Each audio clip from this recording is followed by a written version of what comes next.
Hello student, good morning. Welcome to Parsh International School online classes. अपना chapter चल रहा है 8 प्राइमरी एक्टिविटीज़। उसमें अपन पढ़ रहे थे फार्मिंग, कृषि, है ना। कृषि के अंदर अब नेक्स्ट जो कृषि है ये अपनी आती है दुग्ध कृषि। जैसे कि नाम से ही पता चल रहा है, दुग्ध कृषि यानी दुधारू पशुओं को पाला जाता है, बड़ी संख्या में, बड़े तादाद में पाला जाता है, और फिर दूध, घी, मक्खन वगैरह ये बंद डब्बों में और ऐसे पैकिंग करके नगरों में, पास ही नगरों में उसे बेचा जाता है। यह कृषि एक विशिष्ट तरीका है। इसमें दूध देने वाले पशुओं के प्रजनन, पशुचारण और नस्ल सुधारने पर भी विशेष ध्यान दिया जाता है, यानी नए नए नस्लों का उत्पादन भी किया जाता है।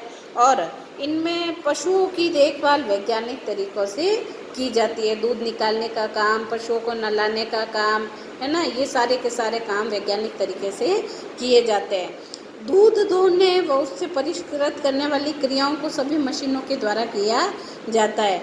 डेयरी कृषि का कार्य नगरीय व औद्योगिक केंद्रों के समीप किया जाता है, ताकि नज़दीक पास में ही नगरों में उन दूध को बेचा जा सके। बहुत ज़्यादा दूर होगा तो दूध खराब होने की संभावना रहती है, क्योंकि ये क्षेत्र दुग्ध व अन्य डेयरी उत्पादों के अच्छे बाजार होते हैं, जैसे कि न्यूजीलैंड, ऑस्ट्रेलिया, हॉलैंड, डेनमार्क, संयुक्त राज्य अमेरिका में डेयरी फार्मिंग में एक उद्योग के रूप में ले लिया है। कई बार छोटा क्वेश्चन ही आता है आधे नंबर का कि दुग्ध कृषि क्या है और वो किन किन देशों में की जाती है। नेक्स्ट आता है ट्रक फार्मिंग। ट्रक कृषि का मतलब होता है कि नगरों के पास में बड़े बड़े खेत होते हैं, वहीं पर सब्जियां वगैरह उगाई जाती है, और विशिष्ट प्रकार की ये भी एक तरह की कृषि है, और इसमें नगरों के समीप बाजारों में इसे बेचा जाता है। ये भी एक विशिष्ट प्रकार की कृषि है जिसमें साग सब्जियों की कृषि की जाती है। अब हरे पत्तेदार सब्जियां होती है तो तुरंत खराब होने की संभावना रहती है, तो उसे ट्रकों में डाल करके नगरों में बेचा जाता है, जिसे ट्रक फार्मिंग कहते हैं। इन वस्तुओं को प्रतिदिन ट्रकों में भरकर निकटवर्ती नगरीय बाजारों में ले जाकर बेचा जाता है। बाजार से कृषि क्षेत्र की दूरी इस बात पर निर्भर करती है कि ट्रक द्वारा रात भर चलने में कितनी दूरी तय होती है। साथ ही इसमें कृषि का नाम भी ट्रक कृषि रखा गया है। इस प्रकार की कृषि सर्वप्रथम संयुक्त राज्य अमेरिका में शुभारंभ हुआ था। अंडरलाइन करना, क्वेश्चन पूछा गया है पीछे कि ट्रक कृषि की शुरुआत कहाँ हुई थी, तो क्या लिखोगे? संयुक्त राज्य अमेरिका में। तेजी से बढ़ते हुए महानगरों व औद्योगिक क्षेत्रों में ताजी सब्जियों की मांग अधिक बढ़ती गई। इस कारण इस कृषि का भी तेजी से प्रसार हुआ है, और इस तरह की कृषि को ट्रक फार्मिंग कहा जाता है। और ये इसे कृषि का नगरीकरण से भी गहरा संबंध है। अब जैसे जैसे नगर बढ़ते गए वैसे वैसे ट्रक फार्मिंग भी बढ़ता गया। भारत में नगरीकरण तेजी से होता बढ़ा है।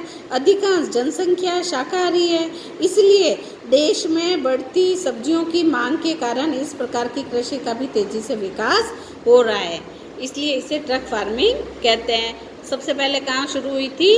संयुक्त राज्य अमेरिका में।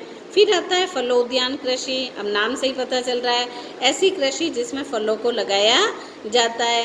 यह एक प्रकार की विशिष्ट कृषि है, और इसमें ट्रक फार्मिंग की तरह साग सब्जियों की जगह फल फूल को क्या करती है? कृषि की जाती है।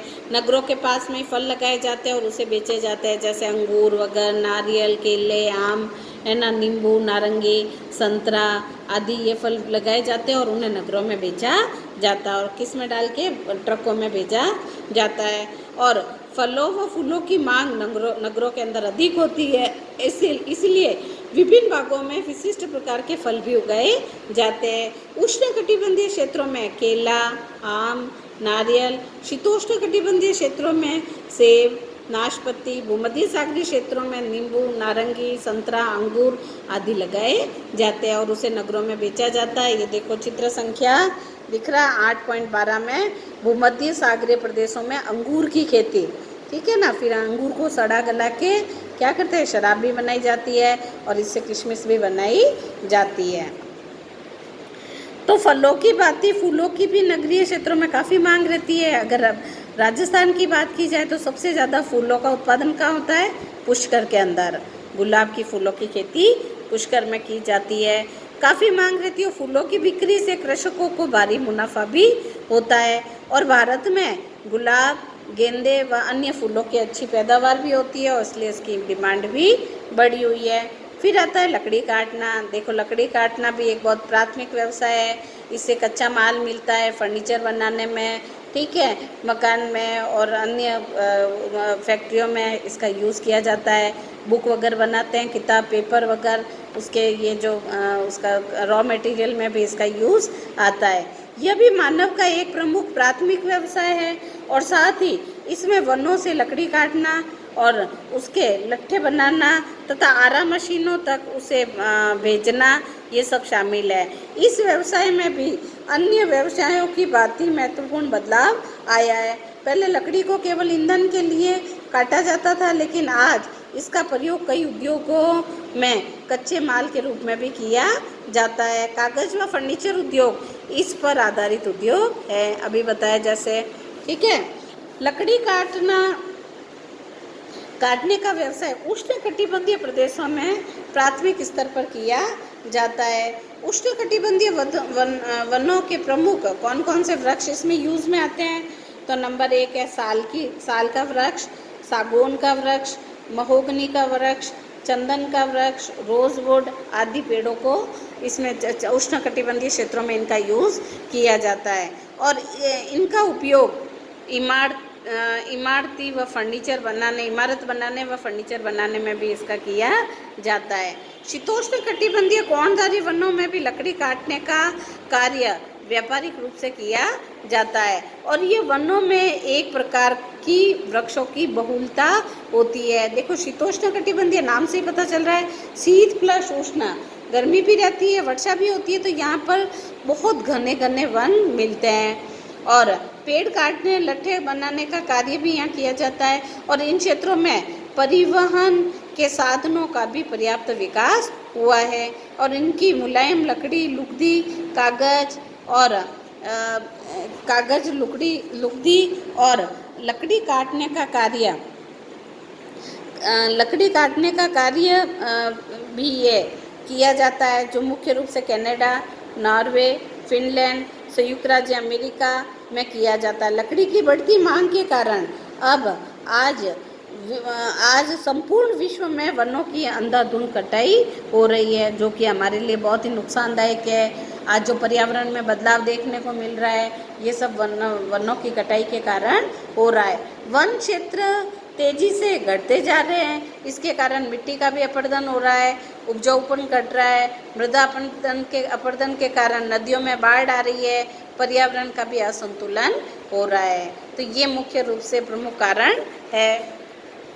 फिर आता है खनन। अब खनन से क्या तात्पर्य है? खनन का अर्थ होता है खोदना, खोद करके गहराई से जो वस्तु निकाली जाती है उसे खनन कहते हैं। जिन स्थानों में खनिज पाए जाते हैं वहीं पर खनन व्यवसाय भी विकसित हो पाता है। खनन कार्य का अर्थ खनिजों को भूगर्भ से निकालना होता है और खनिजों के विश्व वितरण में अत्यधिक भिन्नताएं पाई जाती है। खनिज प्राकृतिक रासायनिक तत्व के यौगिक होते हैं और ये अपने भौतिक व रासायनिक गुणों से जाने जाते हैं। जिन स्थानों पर खनिज निकाले जाते हैं उसे खान कहते हैं। क्या कहते हैं? खान। पत्थर की खान, हीरो की खान, लोहे की खान, ऐसे जो क्षेत्र मिलता है उसकी। इसलिए विकास के इतिहास में खनिजों की खोज की कई अवस्थाएं पहचानी गई है, जैसे पाषाण युग, ताम्र युग, कांस्य युग, लोह युग। अभी जो युग है वो कौन सा युग कहलाता है? लोह युग। क्या? सबसे ज़्यादा लोहे का यूज़ हो रहा है। पाषाण युग था तब सबसे ज़्यादा पत्थर का यूज़ होता था और ताम्र युग था जब तांबे का यूज़ होता था। कांस्य युग था जब कांसे का यूज़ होता था। आजकल हम इस्पात युग में रह रहे हैं और प्राचीन काल में इसका उपयोग औजार बनाने और हथियार बनाने तक ही सीमित था और इसका वास्तविक विकास तो औद्योगिक क्रांति के बाद ही संभव हुआ है। अब बड़ी बड़ी मशीनरी लोहे से बनाई जाती है, रेल बनाना, पटरियाँ बनाना, ये सारे के सारे बड़ी बड़ी मशीनरी, उद्योग धंधे अब सब के सब आयरन से आयरन पर, इसीलिए इस युग को आयरन युग भी कहा जाता है। निरंतर इसका महत्व बढ़ता जा रहा है और किसी देश की सभ्यता व आर्थिक जीवन का मापदंड है ना इसी खनिजों के आधार पर ही किया जाता है। जो देश खनिजों की दृष्टि से धनी है वह देश विकसित हो गया और जिसके पास खनिज नहीं है वो बेचारे विकासशील रह गए। ये उद्योग व्यापार आदि की धुरी है। ये किसी देश की प्राकृतिक संपदा होते हैं और उसमें लोह धातु सबसे उपयोगी है। उसके बाद कोयला और पेट्रोलियम शक्ति का भी स्तंभ होता है और उनके लोह पूरक व अलोह धातु किसी भी राष्ट्र के औद्योगिक विकास के लिए भी बहुत आवश्यक होते हैं। देखो जिस कंट्री में आयरन सबसे ज़्यादा है, लोहा है, पेट्रोल है, कोयला है, वो देश जैसे अरब कंट्रीज़ में देखो है ना, पेट्रोल है, पेट्रोल पानी नहीं है वहाँ पे लेकिन इतना पेट्रोल है वहाँ पे। तो देखो बहुत रिच है ना कंट्रियों में, अरब कंट्री सबसे रिच, इतने मकान वगैरह वहाँ देखो, सोना वगैरह, क्योंकि भाई पेट्रोल है वहाँ पे। ज़मीन मकान खोदने के लिए ज़मीन खोदते हैं, पेट्रोल निकल जाता है। पानी नहीं है लेकिन पेट्रोल बहुत है क्योंकि मरुस्थलीय एरिया है। इस तरीके से खनन का तात्पर्य वस्तुओं को खोदना और ये होता है। खनन के कार्य से क्या मुख्य उनके कारक क्या क्या है?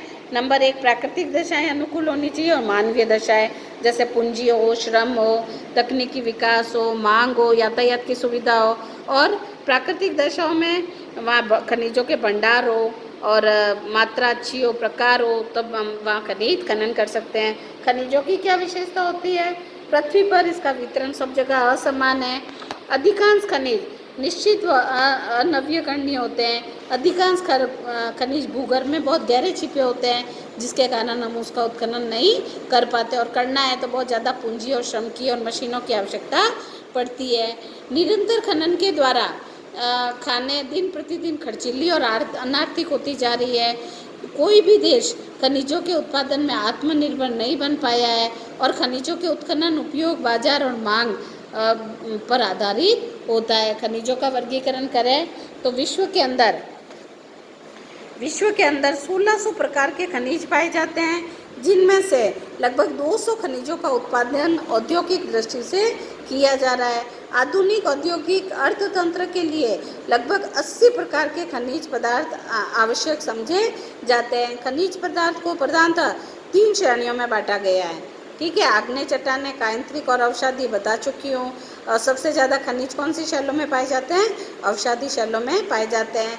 आग्नेय चट्टानों में सोना, चांदी, तांबा, जस्ता, हीरा, मैग्नीज, अभ्रक, गंधक खनिज पाए जाते हैं। और अवसादी कायांतरिक चट्टानों के अंदर ग्रेनाइट, ग्रेफाइट, हीरा, संगमरमर ये पाए जाते हैं। और जबकि अवसादी चट्टानों में पेट्रोलियम, प्राकृतिक गैस, रॉक फास्फोट, पोटास खनिज अवसादी चट्टानों में पाए जाते हैं। और ये विश्व के अंदर ये विश्व के अंदर सबसे ज़्यादा खनिजों की दृष्टि से है ना, अफ्रीका, दक्षिणी अमेरिका, एशिया के 50% भाग इसमें आते हैं। Okay, thank you.